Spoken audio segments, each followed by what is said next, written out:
Ladies and gentlemen, welcome back to the Time Machine. I'm Harper, and this is the second video in a series about making a graphic novel start to finish. Well, really it's the first one in the series because the other one I made was just an introduction. But you should totally still watch that video because it has some cool comic page art and maybe even a little information that would be helpful to you. Oh sure, it's been almost 2 years since I made that first video, but life happens, and as it turns out, writing a script for a 207-page graphic novel takes a little time, especially when you can only work on it nights and weekends. Plus, I also drew thumbnails and detailed page layouts for all 207 of those pages, and did a bunch of other cool stuff for the book that we're going to talk about in this series, and you would already know all of this, plus a ton of other cool stuff if you were a Patreon subscriber. Yeah, I know. So hit that link in the description and sign up today. Dramatic pause while you go do that. Alright, that's enough of the preamble BS. Let's get to the writing science. Oh yeah, did I even mention that yet? That part 2 of the series, this one right here, is about writing your comic script? Whoops, I knew I forgot something. Oh, I forgot to take my pill today. But first, a disclaimer, because I don't want to sound like a big jerk-face know-it-all. This is the first graphic novel I've ever written, so buyer beware on everything I'm about to say. This is not the way to do it, it's just the way that I did it. Also, this is all very simplified, and I know there's much more to it than my Cliff Notes version here. Cool? Cool. Moving on. So, for this story, even though I'm drawing it, I wrote a full script. I know, some people call me crazy, but I did it for a few key reasons. A, so I won't forget anything. B, so that I can show the script to other people for feedback and editing. And C, because I want to have a really clear, solid story before I spend a bunch of time drawing and painting anything. And if I'm being honest, it's because I'm a planner by nature. Oh man, feel the power of pure potential. Anything can happen. And writing a full script might seem like overkill to some people, but I know that for me, if I answer as many questions and iron out as many wrinkles as I can in the writing process, I'll have way less stress when it comes time to draw and paint the story, and I'll be able to actually relax and have fun creating the art. Well, mostly. Now, that's not to say that there aren't plenty of surprises and changes as I go along, but at least I know all the major plot points and beats.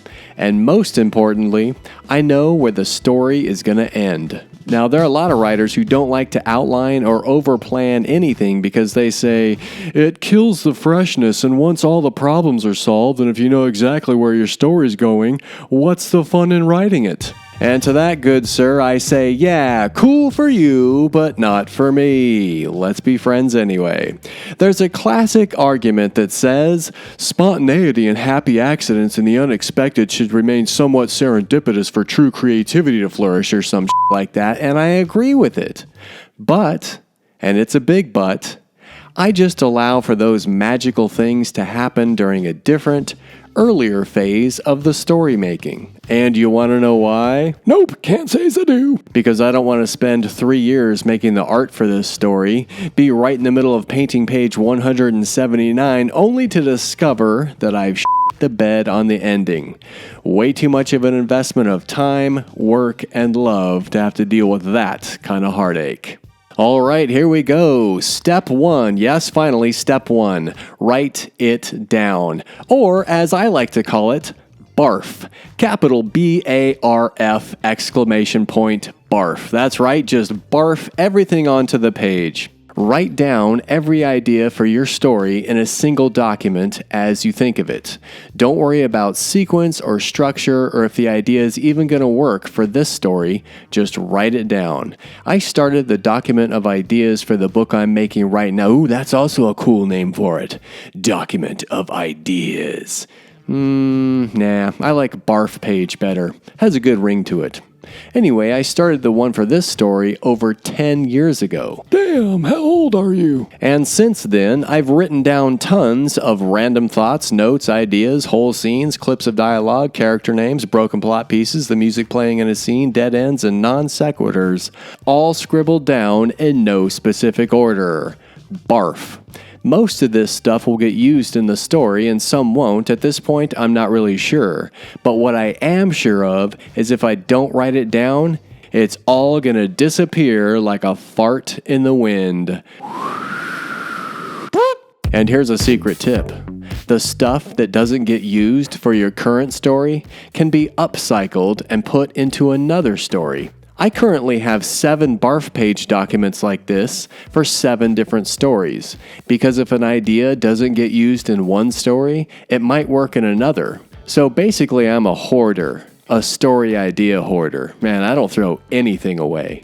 The idea here is that you're collecting pieces of the story over time to build a library of parts that you can then use to write your story. And this step doesn't have to take you 10 years like me. You could do it in months or even weeks. So now that you have a good start on your barf page, it's time for Step 2, the scene-by-scene breakdown. And by the way, just because you're on step 2 doesn't mean that you're not still writing stuff down on your barf page. That step never ends. Never ever, not for the rest of your life, and this is all your fault. So the scene-by-scene breakdown step is just taking stuff from your barf page and arranging it into chronological order. In this step, you're an orchestra conductor or a DJ, arranging, rearranging, mixing, sampling, break this scene in half and use part of it here and then move that part over there, and what would happen if I moved this part to the front and then deleted that section? Yeah, that would be better, because then the real heartfelt moment would hit harder, and then later, the reveal will be much stronger and more of a surprise. Oh, cool. Eventually, your Step 2 document will be a chronological list of every scene in your story. Spoilers, it's the plot. If you already know where a scene goes chronologically, go ahead and put it in order.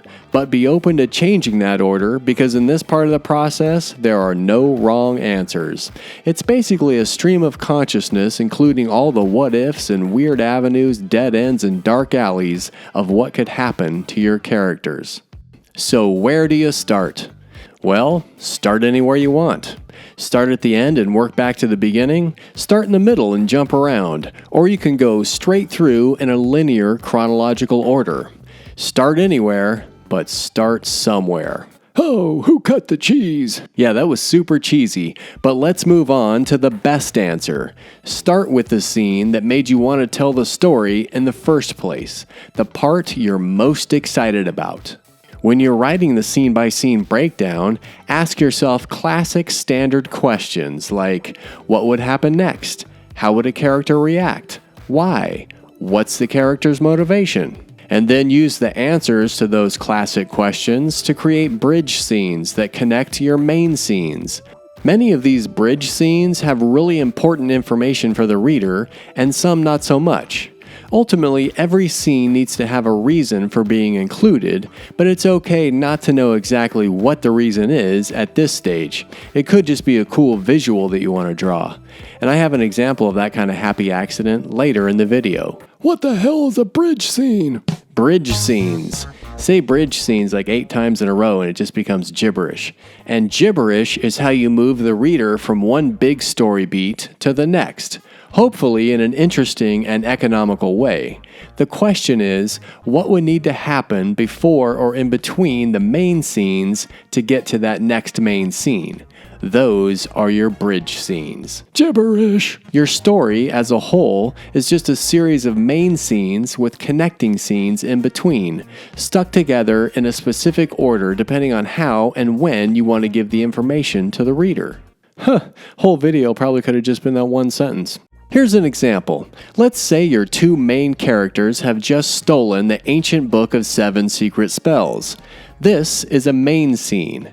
Now they need to go see the Wizard of Skull Mountain to get the Amulet of Awesomeness, which is the next main scene. And once they get the amulet, they can defeat the High Priest of the Horsehead Nebula, which is the next main scene. But the problem is, your characters live in Phoenix, Arizona in the United States, and the wizard is in South Dakota, which means we could have a really cool cross-country road trip, but your protagonists don't have a car. So in order to move your characters from stealing the book to arriving at Skull Mountain, we need some what? Some bridge scenes. So first, they have to go to their good buddy Larry's house to borrow his car.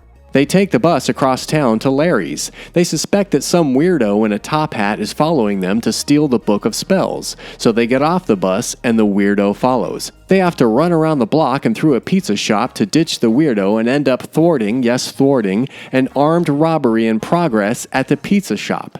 After being heroes for a few minutes, they decide to take an Uber the rest of the way. So in the next bridge scene, there's a new problem. They need to convince Larry to let him use the car, and he's notoriously protective of it. He's never let anyone drive it. It's his baby.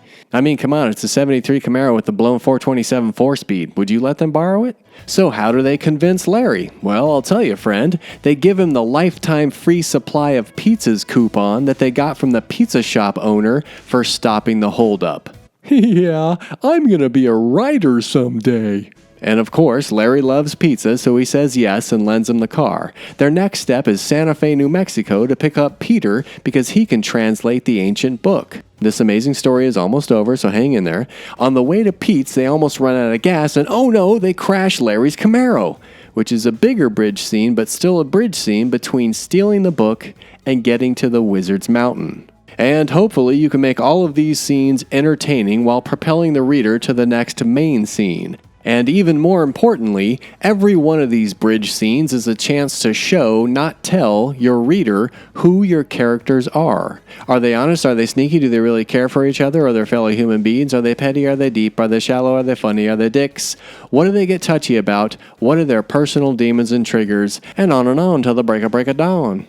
Okay, let me add one more thing. Here's an example of a bridge scene that's also a setup scene. People call this Chekhov's gun, from the Star Wars episode. It's very popular. And Chuck Palahniuk, the writer of Fight Club, calls it hiding the gun. But whatever you want to call it, it goes like this. Rupert is working on his motorcycle in the garage while visiting his soon-to-be daughter-in-law's house. He cuts his finger on a broken bolt and yells out, "Holy that hurt," and his wife yells at him not to curse around the grandchildren. He says, "Sorry, honey," cracks a beer, and finishes working on his bike. And this scene is placed here so that later in the story, during one of the main scenes where Rupert is blamed for the murder of his son's girlfriend, we know why it's possible that the police found his blood at the dead woman's house. Because earlier we showed that he had an open cut on his hand from working on his motorcycle. And this is just one more reason that writing a full script, even when you're the artist, is a great idea. Because you can plan ahead and hide all kinds of setup stuff like this. Little guns hidden everywhere that convince your reader, wow, this author is so damn good. Seriously, you guys, you gotta read this. P.S. Another way to use Chekhov's gun in your story is not to use it. Baking powder? Yep, after a setup that the reader knows about, you just never use it. This is called a red herring. It's a misdirection, throwing the reader off the trail of truth. This kind of misdirection can also be done with an unreliable narrator, but I'm getting way off track, so let's just go to step 3. But man, this is a really long video. Why don't we all take a short break and crack a freshie? That's right, cans. Nothing but the best for this guy. Oh yeah, feeling better already. Second wind, here I come. Now I don't have a pithy name for step 3. It's just about smoothing out all of your information as much as possible in draft after draft. I know, a lot of people don't want to hear about this step. They just don't want to do it because this is the unglamorous, heavy lifting of script writing. The donkey work. Yes, that term is a ripoff from Austin Kleon's blog a few weeks ago, but it's pretty accurate, so let's roll on. I know this step sounds obvious or vague or like I'm just glazing over it and it doesn't really help you at all, but at this stage you just have to keep editing and arranging and rewriting. There's going to be parts of your story that are really refined, and then there's going to be some that are lumpy, and then there's also going to be some big holes. There's going to be sections you like, a couple that you really love, and some you totally hate. There's going to be a lot of things that get cut or changed along the way, but you won't think of those things in the first place if you don't put words on the page. Usually, a lot of words. So many words. And I know we've all heard this a million times before, but in my experience, it's totally true. The best way to get new ideas and refine the older ones is by actually writing. And there it is again. Barf. Barf it all on the page, and then edit, edit, edit. Okay, here's a side bonus. I also keep a section at the bottom of this document called Cool Shit to Fit In Somewhere.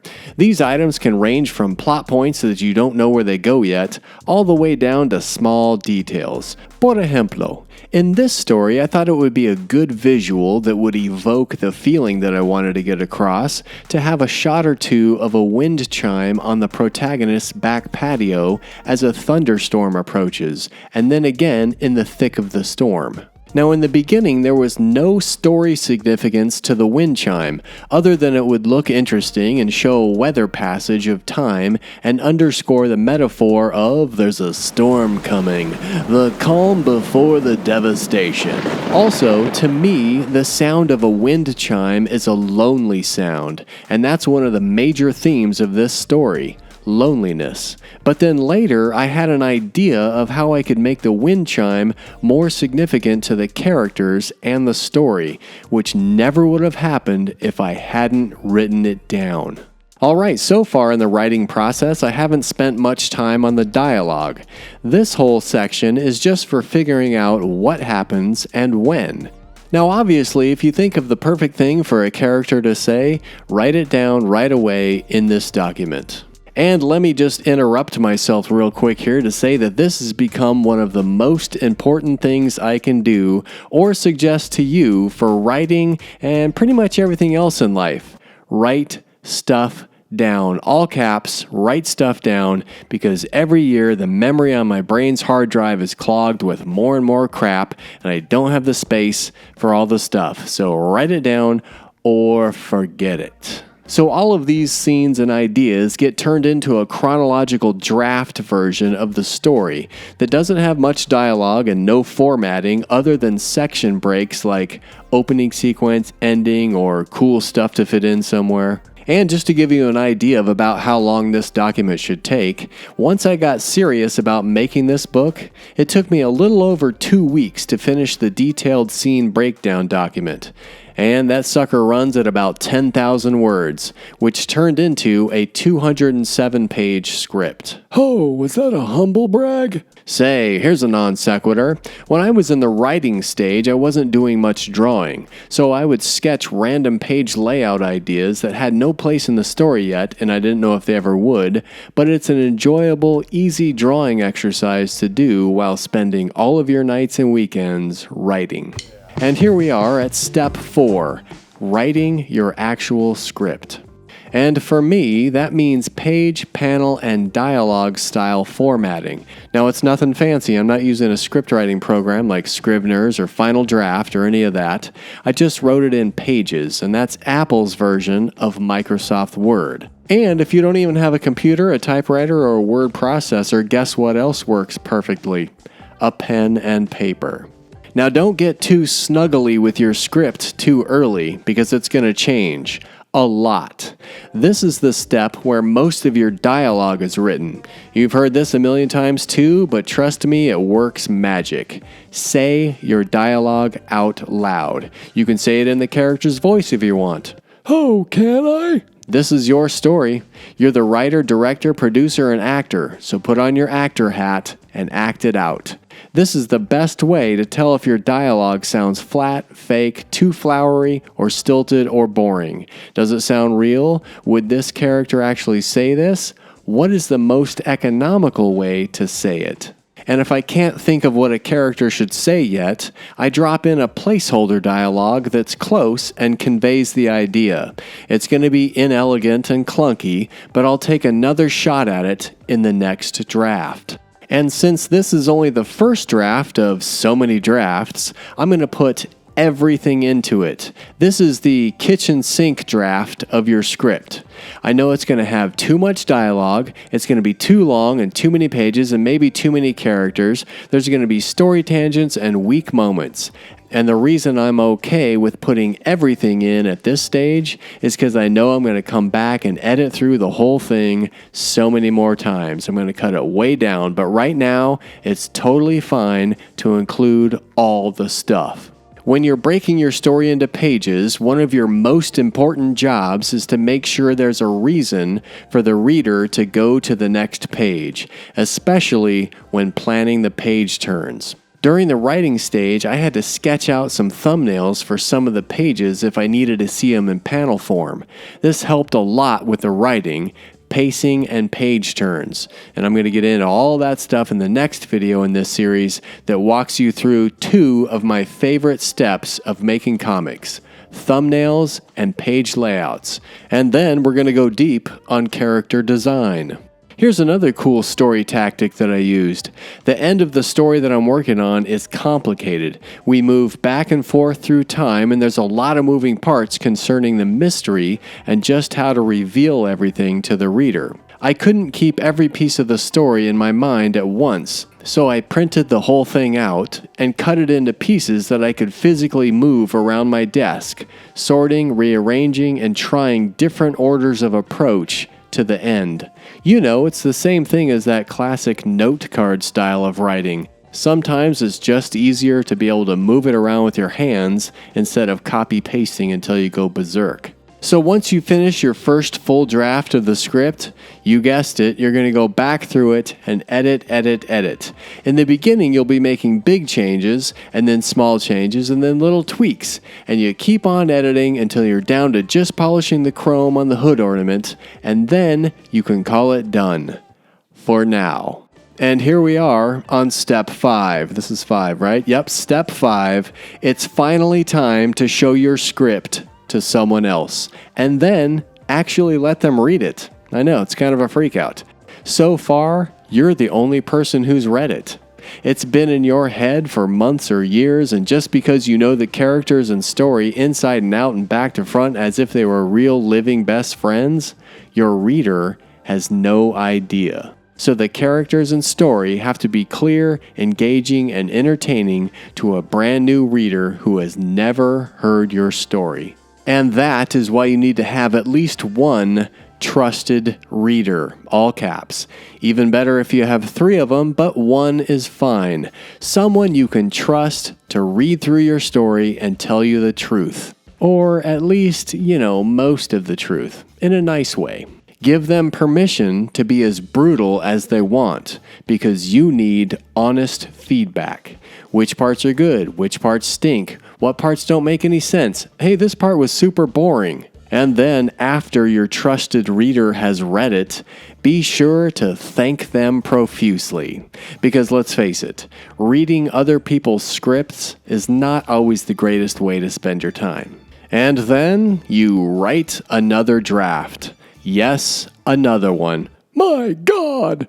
And this time, considering the suggestions that your trusted reader gave you. But only the suggestions that you agree with. I mean, you can throw the rest of their stupid bad ideas right in the garbage can. They're not even writers like we are. Get the out of here.